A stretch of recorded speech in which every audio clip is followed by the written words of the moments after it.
بچے ہیں، اگر جوڑے نہیں تو وہ فضول ہے۔ اب تو بلب ایسے آ گئے تار نظر ہی نہیں آتا کہ آیا فیوز ہے یا کہ فیوز نہیں ہے۔ ایسے بلبوں کو کیسے پتہ چلے گا کہ فیوز ہے یا کہ نہیں؟ سفید ہے، امامہ بھی باندھا ہوا ہے، سفید کپڑے بھی پہنے ہوئے ہیں، ٹوپی بھی پہنی ہوئی ہے، 5 وقت کا نمازی بھی ہے بلب ہے، ہم کیسے پہچانیں گے ایسے بلب کو؟ ایسے بلب کو یا رسول اللہ کے پلک میں لگاؤ، اگر چہرے پہ رونق آ جائے سمجھو کہ نور ہے، روشن ہے۔ اگر چہرے پہ نور نہ آئے، چہرے پہ بل آ جائے سمجھو کہ فیوز ہے۔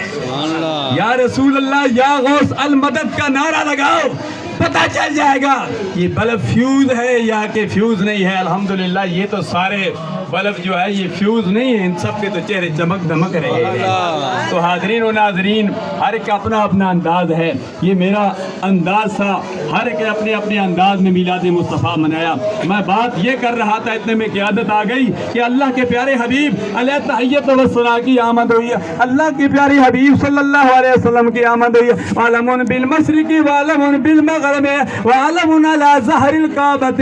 اللہ نے فرمایا جبریل امین فرشتوں کو ساتھ لے جا، ایک جھنڈا مشرق میں گاڑ دے، ایک مغرب میں گاڑ دے، ایک خانہ کعبہ کی چھت پہ کھڑا کر دے تاکہ دنیا والوں کو پتہ چل جائے کہ میلاد ہو گیا ہے۔